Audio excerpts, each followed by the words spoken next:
Неліктен ам патшасы арыстан деген сұрақ туындайды?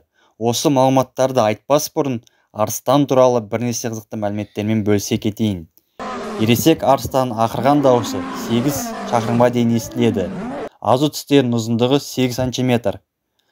Ауыз қуысында 30 тіс орналасқан, жақтары өте мықты. Еркек арыстанның тырнақтары 10 см-ге дейін өседі, ал ұрғашылардікі 8 см-ге дейін өседі. Өте өткір әрі мықты жаратылған. Жалының жүні 40 см-ге дейін жетеді. Африкада ең жалқау жануардың бірі болып есептеледі. Жалының жүндері шайқас кезінде жарақаттан қорғай алады, ал ұрғашыларда жал болмайды. Арыстан салмағының ауырлығына қарамастан жылдам жүгіреді. Еркек арыстандар 60-70 км жылдамдықпен жүгірсе, ал ұрғашылары 80 км сағатына жүгіре алады. Көздері түнде өте жақсы көреді. Тіпті түнгі көріністе адамнан 4 есе анық көре алады. Арыстанның күшіктері 2 жасқа дейін ақыруды үйренеді.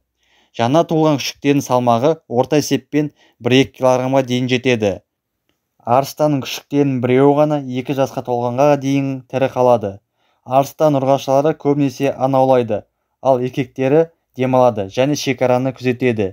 Еркек арыстан аң ауласа, өз ұстаған жемтігін сол жерде жеп қояды.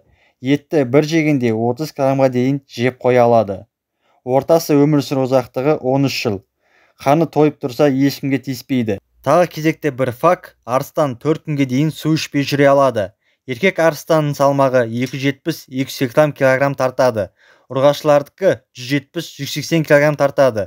Арыстандардың ішіндегі ең ірісі бербер арыстаны, салмағы 310-320 кг асады. Арыстан жыртқыш сүтқұйрықтар түрінің мысық тектес тұқымының қатарына кіреді. Жобасымен қатар қазіргі мысық тектес аңдардың ең ірісі болып есептеледі. Ал енді патшалыққа келер болсақ, бір арыстанның билікте отырар уақыты ұзаққа созылмайды. Ары кетсе 2 жылдан кейін қартайып, қайраты азая бастағанда орнын басқа арыстан басады. Және де оның сырт келбеті, тәзіге ұқсайтын сәнді де қайратты жалы, падишалық өні, тәкаппарлығына қарағаны, осының барлығы патшаға тән теңдессіз кербездік, байсалдылық пен сенімділікті көрсетеді. Осындай бойындағы қасиеттерге байланысты адамдар ам патшасы деп атап кеткен. Және де видео ұнаса лайк басып, комментарий жазып отырыңыздар. Подписаться кнопкасын басып, тіркеліп, комментарияға қандай келесі видео салайын, соны жаза кетіңіздер. Қош саламатта болыңыздар.